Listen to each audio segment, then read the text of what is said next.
All right, I am back once again with another kind of interesting and unique lens. This one, as you might be able to tell, I don't think a lot of people will actually recognize this lens because it's kind of obscure and it's relatively new. But this is actually made by a company called Artisans, which is a company that operates out of China, and they make quite a selection of things. I believe that light meter I recently reviewed was made by them, and they make a few lenses, most of which are made in Leica M-mount, which I find kind of interesting. And surprisingly, they're pretty comparable to Leica M-mount gear, even though they normally cost about 1/10 the price. And this is a 28mm f5.6 lens that is based on a pretty old Leica design. I don't know what the lens is called, they all have those weird names, but it was a lens that came out back in the 40s, I believe, at some point. I think it was maybe a little after World War II, I don't quite remember. It was a screw mount lens, and it was not considered very remarkable at the time. But for some reason, a few years ago, Leica decided to reintroduce it as an M-mount lens, and this lens is pretty much an exact copy of that lens.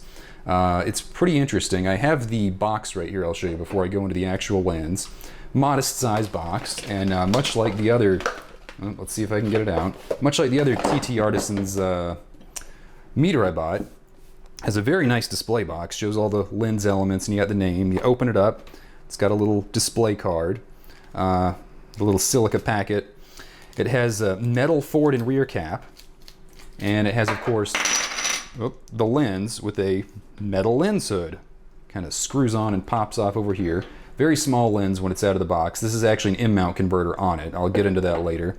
The one strange thing I found is inside there is this very peculiar kind of chart, and it gives you basically instructions on how to test the focus of the lens and a little tiny screwdriver to adjust it.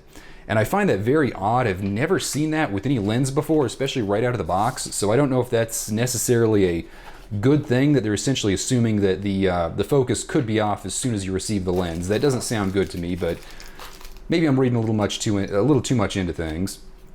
Regardless, I really like the box. Very, very nice display box. You don't see stuff like that all too often anymore, so it is nice, even if it is kind of superfluous. But enough with that, let's get into what you're here for, the actual lens. And I'm going to take it off this M-mount converter. I don't really have any Leica M-mount cameras, so I have to use one of these converters to put it on my Sony A7, which I'm incidentally shooting this video with, so I can't really show you what it looks like on that camera. But this is a very simple adapter. You can get them all over the place. A lot of companies make them. They usually run somewhere between 10 to 20 bucks. No big deal. Very much worth having if you have any sort of camera, because you can get both the Sony FE mount and the Fuji X mount. Both have a lot of cheap adapters, so you can pretty much use any Leica or Leica clone type lens on them. There's a lot of different lenses made in M mount, so it's always useful to have one of these. But here's the lens itself, just the lens, and you can see it's very small. It's made out of solid brass, so it does have some weight to it. When you look at it, you have a little aperture ring right around here. Its aperture options are pretty limited. You have 5.6, 8, 11, 16, and 22. It does not stop on like half clicks in between, which is a little frustrating. With so few options, it would be nice if it would kind of half click in between. You have little kind of tabs here to help you move the aperture. That's pretty common on Leica lenses. You have the old style Leica focus throw lever right here that locks into place. And there's a little button, and you depress that button and it loosens it up so you can actually focus it. And this is very, very easy to use on camera. Very nice design, very small. I would actually argue the design is probably a little bit too small. I feel like it wouldn't be that hard to kind of get your finger or a knuckle or something in the image when you're using this lens. So I would definitely suggest shooting with the lens hood as much as possible, just to kind of prevent that from happening. The other thing is there's not a lot of body to this lens, so when you put it on and off of a camera adapter, you have to kind of hold the front barrel right here, which is a little odd because I'm just not really used to that. And of course, there's not a great marking to line it up. I guess some of that is probably my adapter too, but I always do find it a little bit hard to figure out where exactly I'm doing this, so I'll deal with that later. I think that really deals more with this particular adapter, because I know it goes like this, but there's a dot here on the lens to line it up, but there's not one on the adapter. Or was that it? Let's see, does this work? Doesn't seem to fit. I think that's for the actual mount. All right, whatever. I'll deal with that later. That's one of the little trials and tribulations you run into when you're dealing with vintage camera gear and obscure stuff and trying to jerry-rig all this stuff together. So all in all, I find this lens pretty interesting. Like I said, it's very compact. It's pretty cheap. You can get them for around $300. If you order direct from China, you can do it over eBay, which is probably the best way to do it. A lot of sites like Alibaba and AliExpress, some of them insist you use some sort of strange payment method that is kind of hard to use. I think they've gotten better about that, but I've still encountered that here and there. You can get it off eBay, like I just said, which is probably the best way to do it. Amazon has them, but they're marked up significantly on Amazon, and I would avoid buying off there. There's a chrome and a black version. The chrome version is usually about $20 cheaper than the black version. But the great thing is if you buy off eBay, you can usually kind of haggle with the sellers and get, you know, 10, 20 bucks off. So you can very often get a black one for about as much as they're asking for a chrome one. And you can get a chrome one for less than $300, which is pretty good. And their shipping and handling was all pretty reasonable from what I saw. That could vary depending on the exact seller and where you live. Like if you live in Europe, that's probably not going to necessarily be the case. But it's an interesting lens, and I got to say I shot with it quite a bit. And obviously knowing it was, you know, its fastest aperture was 5.6 and it was a 28mm lens, I predominantly shot outside sort of landscapes and stuff with decent lighting. I did shoot outside at night a little bit, and I thought it was okay. Of course, I really had to crank up the ISO on the camera, but, you know, that's how it happens sometimes. Regardless, I liked it. It has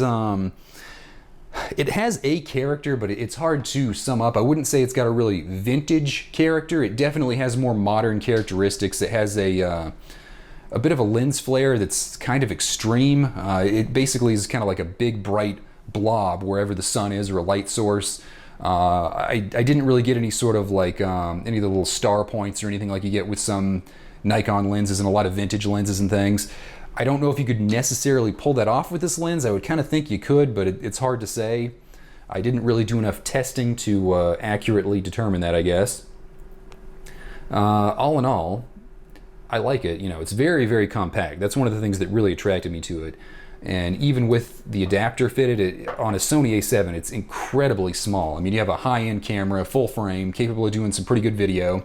You have this lens, which is very sharp. You know, wide-angle lens. You can get some very good images, and it doesn't necessarily take a lot of work. One of the great things is because it has a slower aperture and a pretty wide field of view, you don't have to be too picky with the focus. You know, you have, what is it called? A very deep field of focus. I think I'm using the wrong term there. I'm losing all my words right now. But you don't have to be too picky with the focus, because if something's far away and you have it set to infinity, it'll look good enough. If something's close up and you just kind of do, you know, kind of focus it to the halfway point or the minimum, maybe not the minimum, but, you know, sort of halfway, it'll probably look all right. And if you shoot completely closed down at f/22, you probably don't even really need to focus, honestly. So if you're doing some sort of street photography type application, this might be a really good lens because, you know, it's got a very deep field of focus, A. B, it's very small and indescript, and C, with the focus is very easy to throw because you have that little tab, and the focus throw, as you can see, that's the entirety of the focus throw. It's maybe, I would say about 45, it's probably a little bit over 45 degrees, which is about as short as you're going to get on most cameras. So I could see a lot of applications there, and of course you can open it up to 5.6, which isn't amazing, but it's just enough if you're kind of shooting in, you know, the lower light as the sun starts to set, or sort of an alley or something's a little bit darker. That's probably enough to get you the light you need. And yeah, you're going to have to be a little bit more picky with the focus and really kind of put some effort into it at that point, but I don't think that should be all that hard. I really love this lens hood too. It's also made out of brass. It looks really cool. When I got it, it did have, where is it? It looked like it had a corner that was chipped a little bit. Right there, you can kind of see there's a little bit of brass that was showing as soon as I pulled it out of the box, which, again, along with that and the that little sort of focus layout kind of suggests the quality control might not be the best. But at the same time, this is a lens that costs, you know, roughly $300. It's made by a pretty small company in China. I don't think you can go into this expecting it to be some incredible lens that's going to blow away everything else in your collection. So, on the whole, I gotta say, I think for the price, it's a pretty good lens. If you find one for less money, I would say definitely buy it. if you're looking for a compact wide-angle lens or like a street photography lens, I think this is, in its price range, a very good option. Probably not the best, but definitely something worth looking into. And you know, I like it. I'll continue using it for a while. And stay tuned and I'll show you some images it produced.